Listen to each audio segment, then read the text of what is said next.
Hello प्रिय विद्यार्थियों, नमस्ते। जैसा कि आपको ज्ञात है कि वार्षिक परीक्षाएं चलने वाली हैं। कुछ ही फरवरी या मार्च जैसे स्टार्ट होता है आपका फरवरी लास्ट जनवरी स्टार्ट होती है। तो आपका जो वार्षिक परीक्षाएं वो होने लगती हैं। वो चाहे किसी भी कक्षा की हो, कक्षा 6, 7, 8 से लेकर के 12 तक के एग्जाम चलने लगते हैं। तो जो बच्चे परीक्षा से डर रहे हैं उनके लिए विशेष सूचना। और अभिभावक यदि इस वीडियो को देख रहे हो तो कृपया करके उस बच्चे तक ये वीडियो जरूर पहुंचाएं जो कक्षा 6 से लेकर के 12वीं तक की कक्षा में पढ़ रहे हैं, क्योंकि उनके एग्जाम आने वाले हैं, उनको घबराहट हो रही है। तो सबसे पहले इस चीज का ध्यान रखें, उन बच्चों का मनोबल बढ़ाएं, उनका मोटिवेशन करें ताकि वो पढ़ने में अच्छा प्रदर्शन लाएं। सबसे बड़ी बात आती है कि बच्चा किस तरीके से अध्ययन करे वार्षिक परीक्षा के लिए। तो उनके लिए सबसे अच्छी बात है कि उन्हें सबसे पहले जो आपने साल भर पढ़ा है, नोट्स बनाए हैं, उन्हीं से आप तैयारी करें। और हो सके तो बिस्तर पर ना पढ़ें।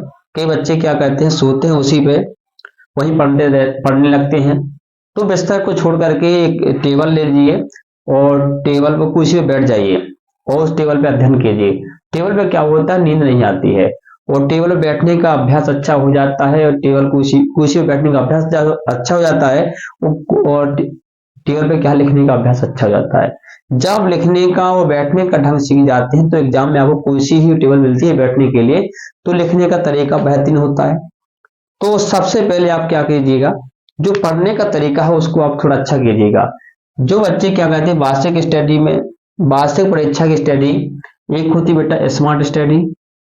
स्मार्ट स्मार्ट स्टडी आपकी जो है, जो स्मार्ट स्टडी कुछ बच्चे रखते हैं, कुछ लोग ऐसे पढ़ते हैं जैसे घर में रोज पढ़ते हैं। स्मार्ट का मतलब ये है बेटा, एक साधारण है आपका, साधारण जैसे बच्चे पढ़ते हैं, साधारणता रोज पढ़ते रहते हैं वैसे पढ़ते हैं, साधारण स्टडी है जो।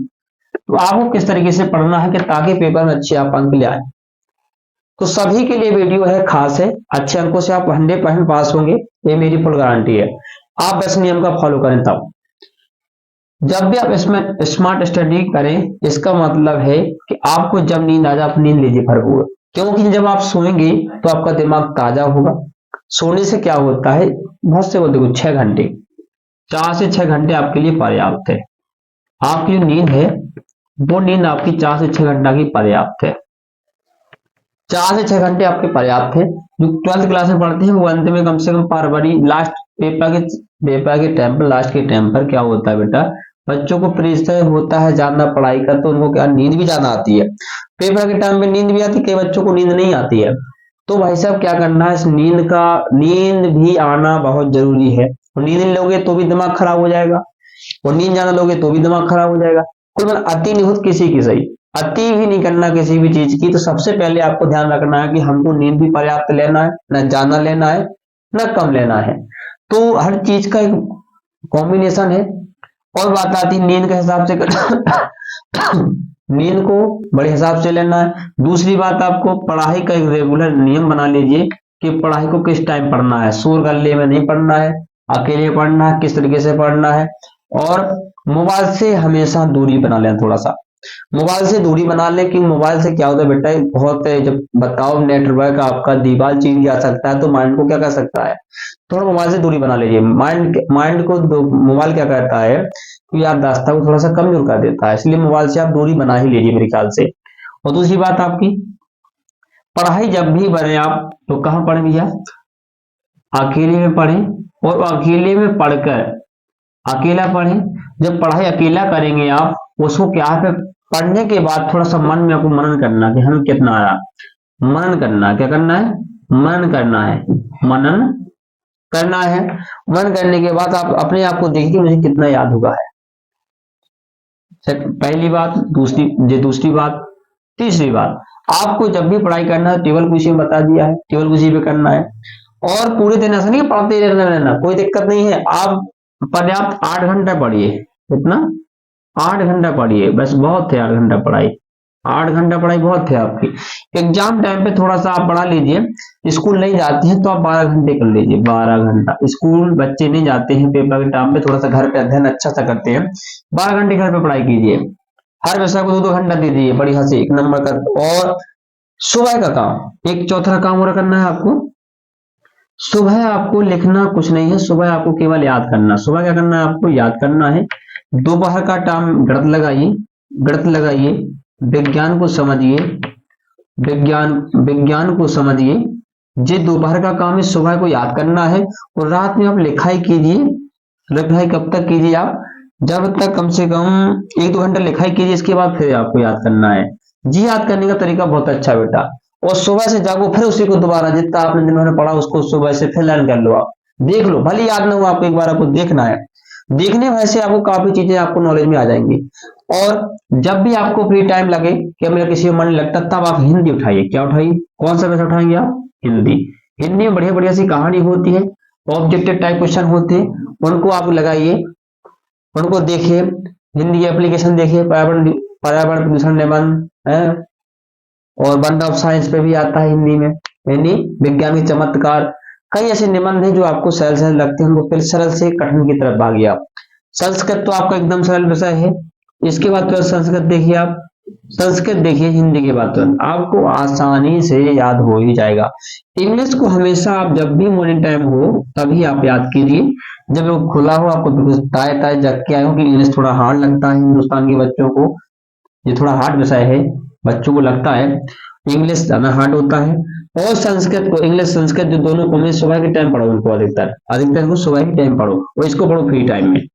जब आपको लगे मेरा सबसे थक गया हूँ, बोर हो गया हूँ, तो हिंदी की अच्छी कहानी लिखो, कहानी उठाओ, पढ़ो बढ़िया। और हिंदी को तो अपनी भाषा में लिख सकते हैं, इसी तरह की अंग्रेजी को अपनी भाषा में लिख सकते हैं, मगर आपको क्या है, सेंटेंस बनाना नहीं आता। क्या नहीं आता है, सेंटेंस मेकिंग नहीं आता है ना। तो सबसे पहले आपको सेंटेंस की बात आती है, सेंटेंस कैसे बनाए। तो सेंटेंस को बनाना सीख लिए, इसके लिए आपको क्या चाहिए होता है, ग्रामर। क्या चाहिए होता है, ग्रामर। अगर आपका ग्रामर का बेस अच्छा है तो आप कुल मिला के इसमें 70% मार्क्स आपके बिना बुक्स के पढ़े आ ही जाएगा, केवल आपकी ग्रामर अच्छी हो तो। अब बात आती है कि हम करें तो क्या करें। बिल्कुल आपको पेपर में जब आप जाते हैं तो आपको बिल्कुल भी प्रेशर में नहीं रहना, टेंशन नहीं लेने का कि पेपर कैसा आएगा, कहाँ से आएगा, भाई साहब किताब से बाहर तो नहीं आएगा ना। आपका जो भी सिलेबस है वही से आने वाला है। कोई कहेगा नहीं मैं पेपर मंगा रहा हूँ भोपाल से, यहाँ से पेपर आ रहा, वहां से पेपर आ रहा, परीक्षा दिन से पेपर, परीक्षा बोर्ड से पेपर आ रहा, केशव की गाइड से आ रहा, या शिवलाल की उससे आ रहा, ऐसा कुछ नहीं होने वाला। पेपर आपका हमेशा किससे आएगा, जो आपने किताब से बुक से पढ़ा है उसी से पेपर आने वाला, डरने की कोई बात नहीं। यदि आप पेपर एग्जाम में डर करके बैठते हैं तो आधा क्वेश्चन को ही भूल जाता है, सीधी सी बात है। मन के हारे हार है, मन के जीते जीत। इसलिए मन को निहारने देना है, मन से जीतना है। मन आपका मजबूत है, हृदय मजबूत है, आप हौसला बुलंद करके एग्जाम में बैठते हैं तो आपका आधा पेपर तो वही हल हो गया। अब ऐसा आपको लिखना है एग्जाम में, आप अपना पेन उठाइए, जो आपके दिमाग में आता है थोड़ा क्वेश्चन, जो आप क्वेश्चन पूछ रहा है थोड़ा उससे हल कीजिए, आपसे ऑटोमेटिक पेपर बनने लगेगा। आप थोड़ा सा प्रयास तो कीजिए, बेटा डरना नहीं है बेटा, कोई प्रकार की टेंशन नहीं करना है। कैसा भी एग्जाम हो, किसी परीक्षा परीक्षा तो बेटा सबकी होती है, परीक्षा हर इंसान देता है, चाहे वो किसान हो वो परीक्षा देता है। चैत आता है, बादल ऊपर ऊपर वैसने लगता है, वो बादल फसल खेत में खड़ी हुई पकी हुई है, अब बताओ फसल काटे कि थ्रेसिंग करवाए, वो बादल पानी बरसा रहा है, कैसे बचा पाएगा। तो परीक्षा हर व्यक्ति की होती है, प्रत्येक इंसान की होती है, प्रत्येक जॉब वाले की होती है। बस आपको हल करना किस तरीके से है, आपका वो दिमाग देखा जाता है। परीक्षा हर सभी ने दी है, परीक्षा में कौन अच्छे अंक ले आता है, जो कहता है स्मार्ट स्टडी। तो सबसे पहले स्मार्ट स्टडी अपनाइए। 2025 में सभी परीक्षार्थियों को हमारी तरफ से ढेर सारी शुभकामनाएं भाई साहब, आप सभी लोग अच्छे अंक लाएं। देखियो परीक्षाओं में लड़कियां अधिकतर अच्छा अंक ले आ रही हैं, वो घर रहती हैं, अच्छा नॉलेज करती हैं। लड़के क्या है, इधर इधर से उधर घूमना फिरना पड़ता है लड़कों को, लड़का में बहुत सा काम रहता है। अरे भाई साहब, सबसे पहले आप दुनियादारी के चक्कर छोड़ के किताबों का अध्ययन कीजिए। आप किताब से बड़ा कोई आपका दोस्त नहीं है, ना कोई आपका मित्र है, ना सखा है। सब कुछ आपके बुक्स हैं, बुक्स हैं तो सब कुछ है। बुक में क्या है, जो नॉलेज आपको दिया गया है ज्ञान, उस ज्ञान को आप अपने दिमाग में भर लीजिए। यदि आपने दिमाग में भर लिया तो समझो आपसे बड़ा कोई बुद्धिमान नहीं होगा, क्योंकि जितने भी बड़े बड़े ज्ञानी बने हैं वो सब बुकों से ही बने हैं, बड़े बड़े बुक। फिर बुकों से बने गुरु, गुरु से तुमको पढ़ाने लगे आज।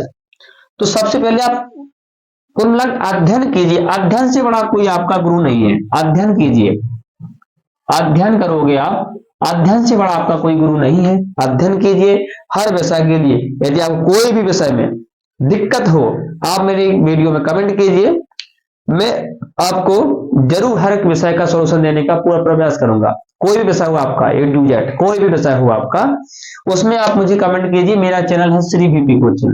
यानी आपको यूट्यूब पर जाना, वहां लिखना आपको SHRI श्री VP और कोचिंग, ऐसा आप लिख दीजिए, मैं वहां पे आपको मिलूंगा। और मेरे को आप बताइए कि सर मुझे इस विषय में दिक्कत है, इस पार्ट में दिक्कत है, मैं आपको पूरा सॉल्यूशन देने का पूरा प्रयास करूंगा। आपके पेपर में जो मोस्टिंग है वो देने का पूरा प्रयास करूंगा। आपको भाई डरना नहीं बेटा, कोई भी दिक्कत नहीं करने का। अपनी ऑफलाइन ऑनलाइन कोचिंग यही चलती है नौगांव में, श्री विश्वकर्मा प्रभु कोचिंग के नाम से। और किसी विषय में दिक्कत हो बेटा, आप बस बता दीजिए, हमें कमेंट कीजिए, हम आपका सोल्यूशन करेंगे। यदि अभिभावक मेरी वीडियो को देख रहा है, चाहे फेसबुक पे देख रहा हो, इंस्टाग्राम पे देख रहा हो, चाहे यूट्यूब पे देख रहा हो, वो इसका काम है भाई साहब, आप मेरी वीडियो को लाइक बिल्कुल ना करें, बिल्कुल ना करें लाइक। आप केवल शेयर कीजिए, उस बच्चे तक आप शेयर कीजिए जिस बच्चे को इस वीडियो की बहुत जरूरत है। जरूरत करने के बाद आप क्या करेंगे, उसे कहना इस वीडियो को, इस चैनल को आप जरूर सब्सक्राइब कर लें, इसको जरूर करना है, क्योंकि इसमें आपको पेपर की हर मोस्टिंग चीज में हमें पढ़ाने वाला हो। पेपर नजदीक आने ही वाले हैं, बस मेरा काम है आपको विषयों का नॉलेज की, कहाँ से क्वेश्चन बनता है, किस तरीके का बनता है, हर विषय की नॉलेज में आपको इस चैनल पे देने वाला हूँ। श्री विश्वकर्मा प्रभु कोचिंग, इन अंग्रेजी बोले श्री VP कोचिंग। NCERT भी लिखा उसमें, NCERT ऐसा लिखा होगा आपके पे, तो उसको देखना, उसको सब्सक्राइब कर लीजिए। अभी उसमें कम वीडियो डले हुए हैं, यदि आप कहेंगे तो हर विषय का जरूर कोई ना कोई वीडियो डालता रहूंगा, ताकि आपको परीक्षा से पहले परीक्षा का नॉलेज हो जाए, परीक्षा कैसे देनी पड़ती है, कैसे एग्जाम आते हैं, परीक्षा का डर खत्म ही हो जाएगा कुल मिला के आपको। तो आप जुड़े रहिएगा। तब तक के लिए धन्यवाद और नमस्कार। सभी विद्यार्थियों को प्यार भरा नमस्कार, हमारी तरफ से शुभकामनाएं ढेर सारी परीक्षाओं की।